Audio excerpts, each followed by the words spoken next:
Estilizar projetos com CSS no React é uma maravilha, né? Ainda melhor que isso é utilizar ferramentas com o React para facilitar o nosso desenvolvimento no dia a dia, também nas estilizações. Hoje nós vamos ver o Sass, um pré-processador de CSS poderoso que facilita o nosso desenvolvimento do dia a dia. Bora ver!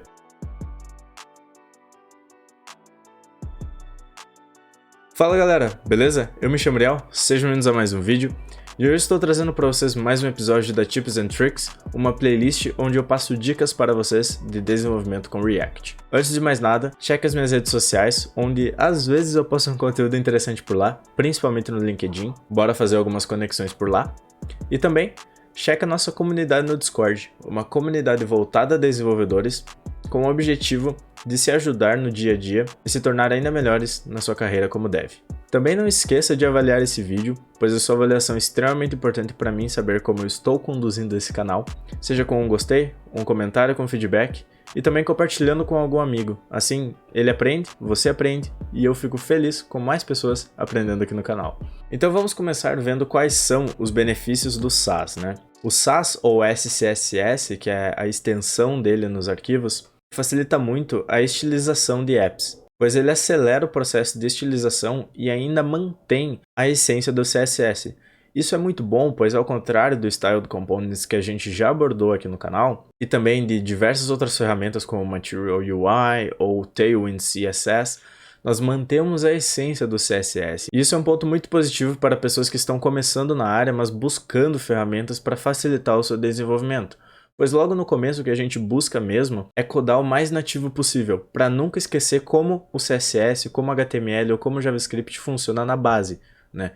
Então o Sass é muito bom para manter essa essência, pois a gente não deixa de codar CSS, nós apenas melhoramos processos que são extremamente repetitíveis no desenvolvimento do dia a dia com o CSS, que o Sass facilita. Ao contrário do Material UI ou outras bibliotecas que, apesar de facilitar ainda mais o desenvolvimento, elas mudam completamente como a gente aborda CSS. Um dia a gente ainda pode chegar no mérito dessas ferramentas, eu ainda vou mostrar aqui no canal, mas para um desenvolvedor que está começando com React agora, recomendo demais o Sass. Assim você não esquece o CSS e um dia você vai poder evoluir, pois você vai manter o CSS na sua cabeça, você não vai esquecer ele mais. Então nós vamos começar fazendo a implementação do Sass no app que nós desenvolvemos nessa playlist até o momento, né?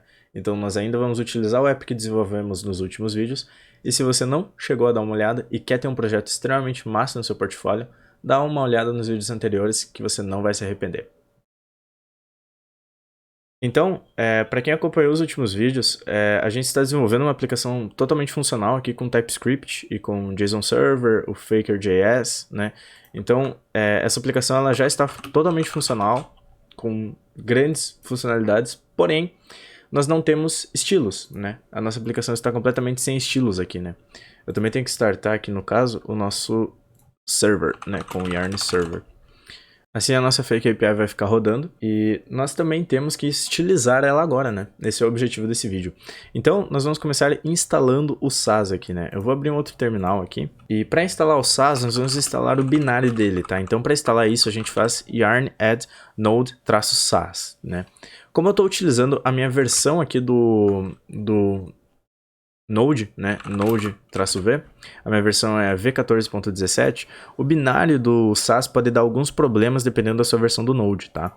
Então você teria que visualizar qual versão do Sass é compatível com tal versão do Node.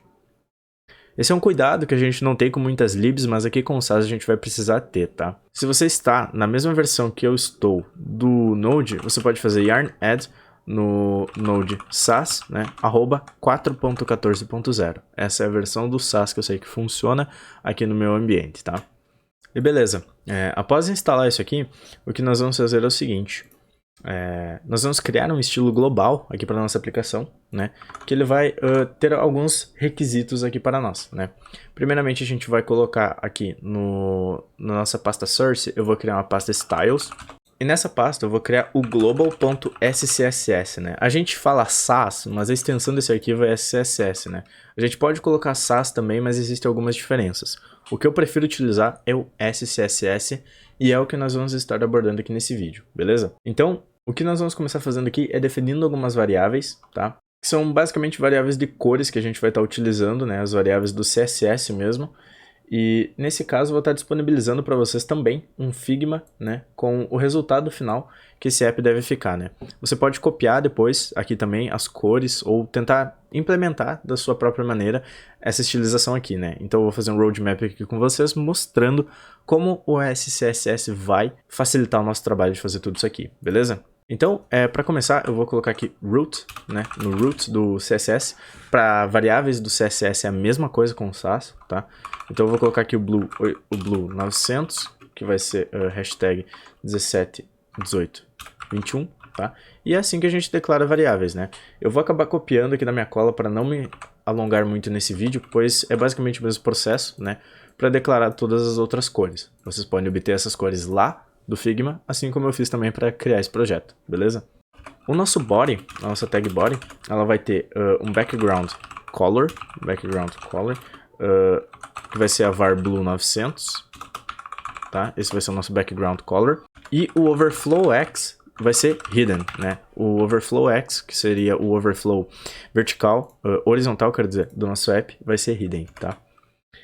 Além disso, todo H1, H2, H3, H4, H5, H6, spam, p, button, input, div, que são as principais tags HTML que a gente utiliza para texto, vai ter a font family Roboto, tá? Então a gente vai utilizar a fonte Roboto aqui para deixar o app ainda mais bonitinho, e se ele não achar Roboto, ele vai utilizar uma sans serifa qualquer, tá? Padrão do navegador. Agora a gente só precisa instalar a Roboto aqui no nosso app, né? Então para isso, agora a gente só precisa instalar a Roboto aqui no nosso app, né? E para isso, eu vou vir aqui e vou pesquisar no Google Fonts, tá? Fonts.google, e aqui ele já vem automaticamente na Roboto, porque é a que eu mais uso, tá? Aqui ele já veio selecionado também com os estilos que eu preciso, que é basicamente o Light 300, Regular 400, Medium 500 e Bold 700, tá? Então vocês selecionam aqui, ó, em Select These Styles, em cada um, e obtém todos esses aqui. Aqui a gente vai obter o código CSS, o código HTML que a gente precisa para incluir essas fontes, né? E a gente vai vir aqui no nosso public, no index.html. Eu já vou apagar isso aqui, eu vou apagar isso aqui, todos esses comentários aqui que a gente não precisa. Opa, eu vou colocar aqui o title do nosso app para ser user dash, tá? User dash. Eu vou tirar o manifest.json, a logo também, esse meta aqui também, vou deixar apenas isso aqui, tá? Beleza, eu vou colar aqui o código que veio lá do Google Fonts, e esses link pre-connect aqui eu vou colocar no topo do nosso head para ser a primeira coisa a ele pré-carregar, né? Esses links aqui ele pré-carrega a conexão com essas URLs aqui para acelerar o carregamento da nossa fonte, tá? Questões de performance mesmo. E é basicamente isso por enquanto, tá? Vou fechar aqui o nosso HTML e aqui no nosso app, deixa eu fechar public também, aqui no nosso app.tsx, a gente vai basicamente importar esse arquivo do global, tá? Então aqui nós vamos fazer um import styles.global.scss, tá? Beleza? Ao salvar aqui e conferir aqui o nosso app, ó, eu vou fechar aqui o design, pois eu já tenho ele aberto aqui do lado. E a gente pode ver que alguns estilos já foram aplicados, tá? O estilo global da cor de fundo e também a fonte que está como a fonte Roboto, né? Aqui está aparecendo Roboto. Então, primeiramente, nós vamos estilizar um header super simples para a nossa aplicação, tá? Então, nós vamos criar aqui em Components um arquivo chamado header barra index.tsx, tá? Assim, ele cria uma pasta com o arquivo index.tsx dentro. E eu vou utilizar essa estruturação de pasta que eu já mostrei para vocês aqui no canal, basicamente porque eu posso chamar a importação de header normal, porque ele vai buscar um arquivo index dentro da pasta, e eu vou ter a estilização dentro da mesma pasta, tá? É um pattern que eu costumo utilizar bastante.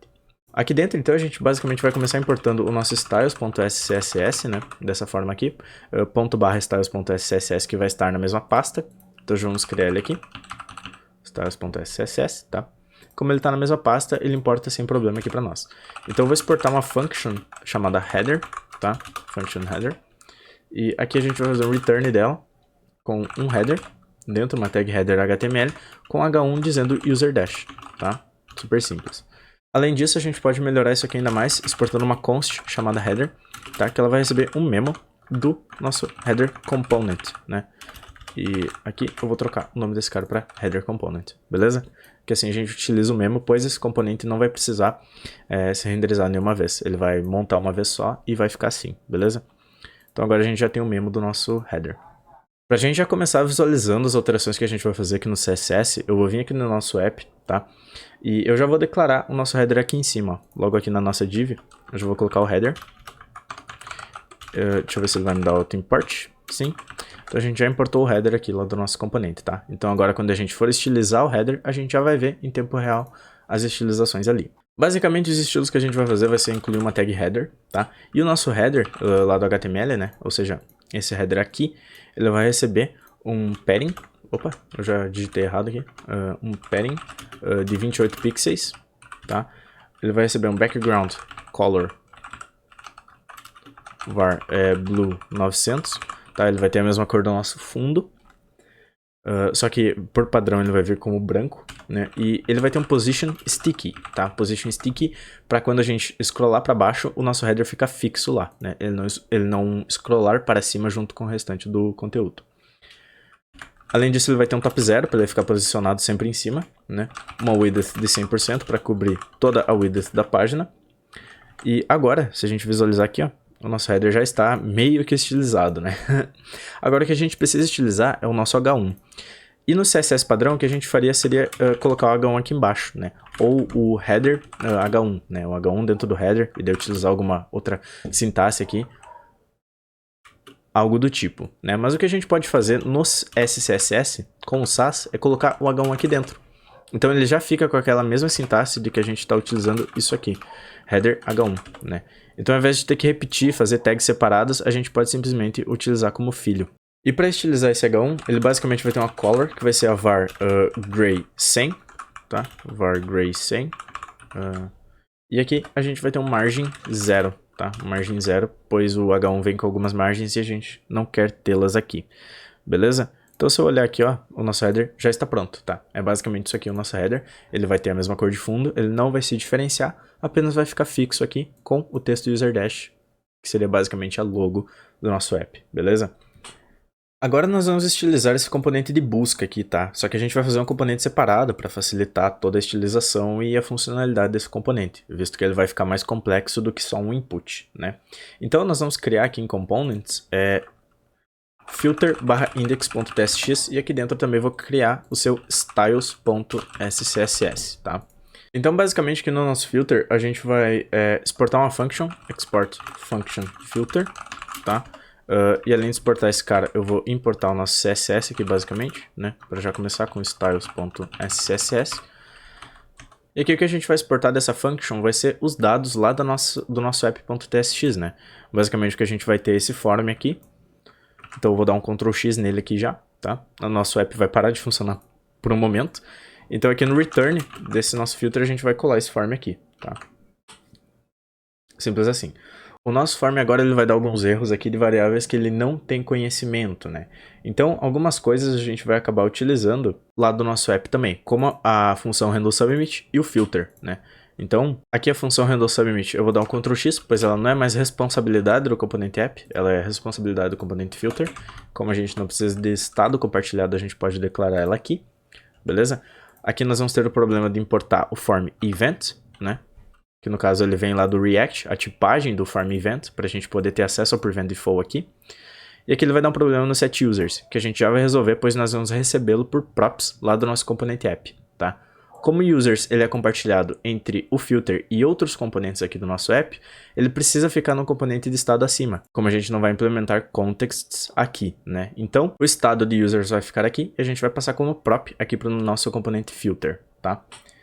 Já o estado do nosso filter, ele não precisa ser compartilhado, tá? Ele é responsabilidade aqui do filter mesmo. Então, eu vou declarar esse estado aqui, e ele vai dar um problema com o useState, e eu vou importar ele aqui, tá? Beleza, agora vamos resolver o problema do setUsers, que é o único que está alertando para a gente finalizar a funcionalidade do filter, né? E depois a gente pode estilizar.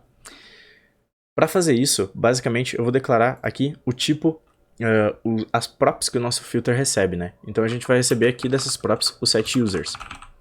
Só que essas nossas props aqui não tem tipo, né? Então para tipar eu vou criar uma interface, filter props, tá? E daí eu vou colocar dizendo aqui que eu vou receber essas filter props, tá? Agora aqui na nossa filter props, a gente vai receber a função que seta os usuários, né, lá do nosso estado. A gente não precisa receber os users, a gente apenas vai receber a função de setUsers, tá? Pois aqui a gente seta o retorno da API e não precisa gerenciar os usuários depois, né? Então a gente recebe apenas a função que muda o estado. Essa função, ela vai ter o nome de setUsers, né, que vai ser a própria que a gente vai receber. E essa função é uma arrow function, né? A gente pode declarar aqui na tipagem do TypeScript como uma arrow function. E a função que muda o estado, ela não retorna nada, então ela é do tipo void. O retorno dela é void, ela não retorna nada, né? E por parâmetro, o que ela recebe é uma variável data, tá? Que seria os dados que ela vai setar, e esses dados são do tipo user, né? Só que é um array de usuários, porque a gente seta vários usuários, né? Users está no plural, então é um array de usuários. E aqui a gente vai importar a tipagem user lá dos nossos tipos, né? E a gente não precisa alterar nada nela aqui, é um array de usuários, tá? Então assim a gente resolveu todos os problemas de tipos e de funcionalidade desse nosso componente, né? Agora vamos salvar esse componente, e aqui no nosso app a gente vai incluir, eu vou tirar esse H1 aqui de usuários, pois a gente já colocou um header, né? E eu vou incluir aqui o nosso filter, nosso componente filter, vou importar ele lá, né? Ele vai ser self-closing. E aqui ele está alertando, pois a property setUsers que o nosso componente recebe obrigatoriamente não está sendo passada, né? Então a função setUsers vai ser igual a setUsers do nosso estado, beleza? E é assim que a gente passa propriedades, né? Passa estados para o nosso app. Basicamente, se eu quisesse passar o estado, eu colocaria aqui um users e declararia lá na interface, né? E aqui eu passaria a variável users. E aqui eu só colocaria que é users do tipo users, tá? É basicamente isso, tá? Então, é super simples para compartilhar os estados, né? Agora, a função que seta os estados é um pouquinho mais delicado.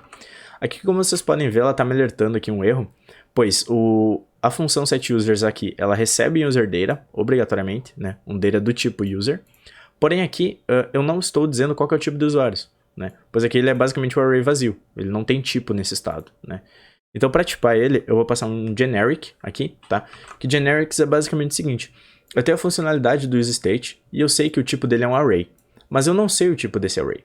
Então, dentro do generic, eu vou especificar qual que é o tipo desse array para que tudo possa se comunicar ok, né? Então, o generic tem diversas outras funcionalidades no TypeScript, mas agora o que a gente vai utilizar é para tipar o nosso estado.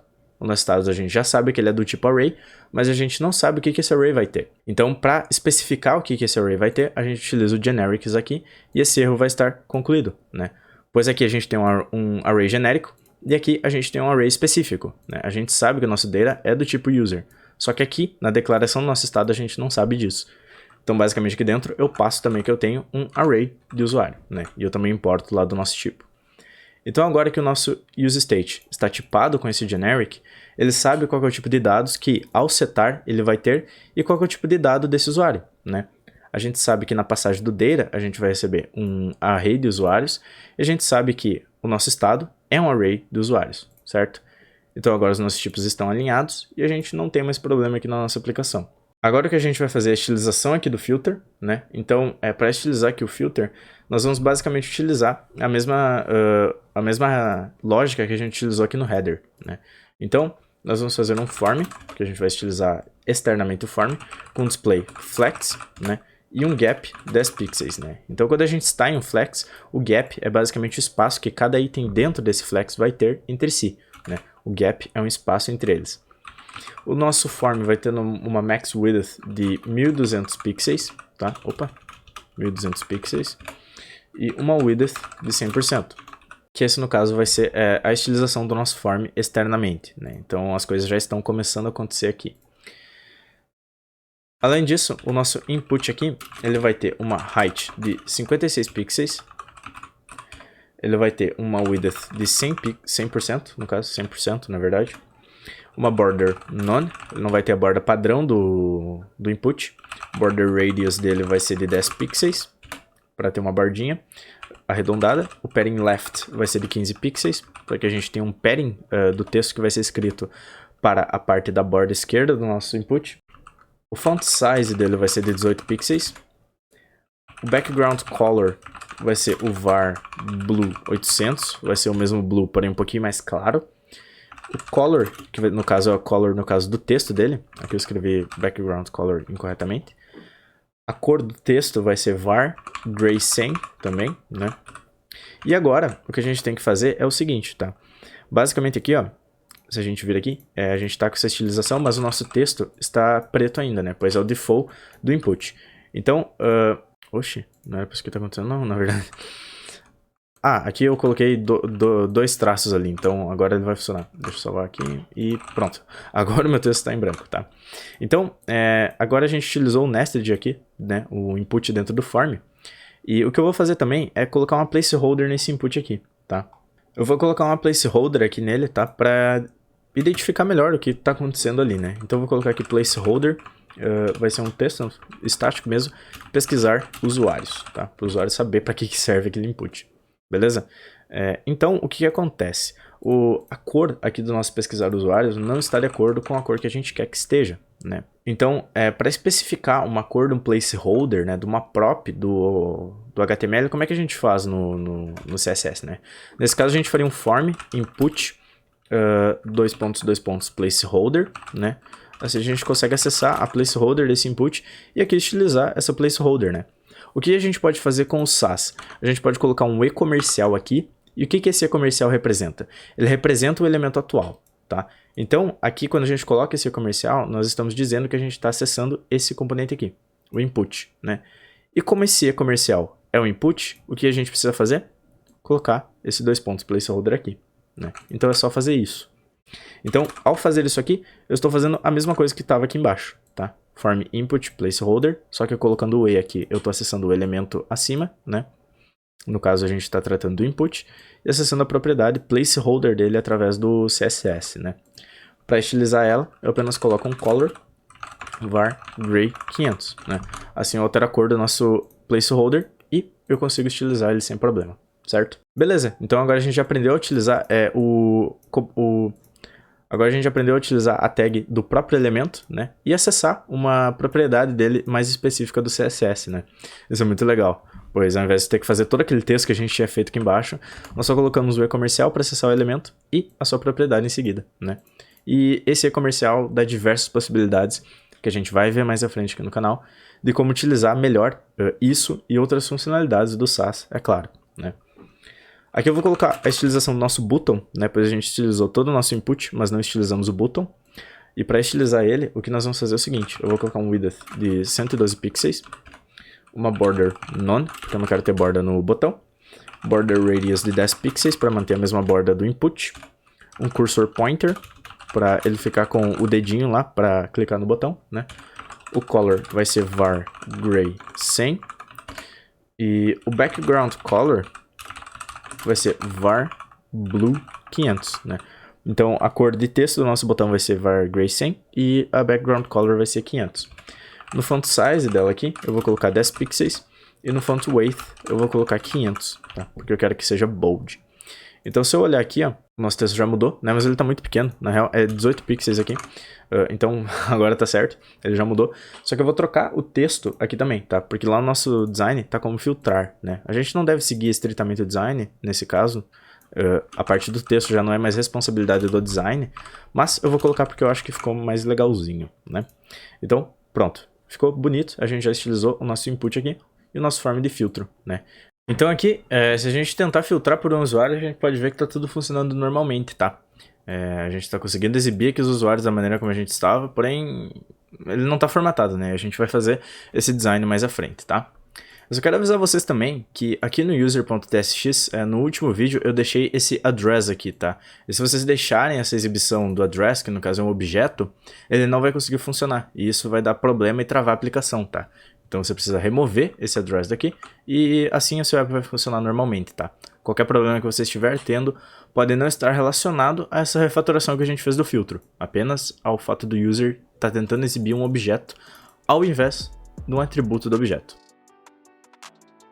Então, esse foi o vídeo, foi mais introdutório para vocês, para mostrar algumas questões do Sass, né? E eu tô planejando fazer vídeos um pouco menores, tá? Para não ser tão maçante para vocês assistir um vídeo inteiro de 40 minutos, tá? Então, eu vou postar esse vídeo dividido, né? Vou tentar testar esse formato e ver se isso agrada a vocês. E também vocês podem deixar o feedback aí nos comentários para eu saber se vocês preferem, assim, um vídeo longo contendo todo o conteúdo, tá? Então eu agradeço a presença de todos aqui nesse vídeo, peço para que você avalie esse vídeo, assim como eu falei que ia lembrar você, através de um gostei, de um feedback no comentário, ou talvez de compartilhar com um amigo seu e assim nós três ganhamos. Checa a nossa comunidade no Discord e também dá uma olhadinha nas redes sociais, principalmente lá no LinkedIn, e a gente se vê no próximo vídeo, galera.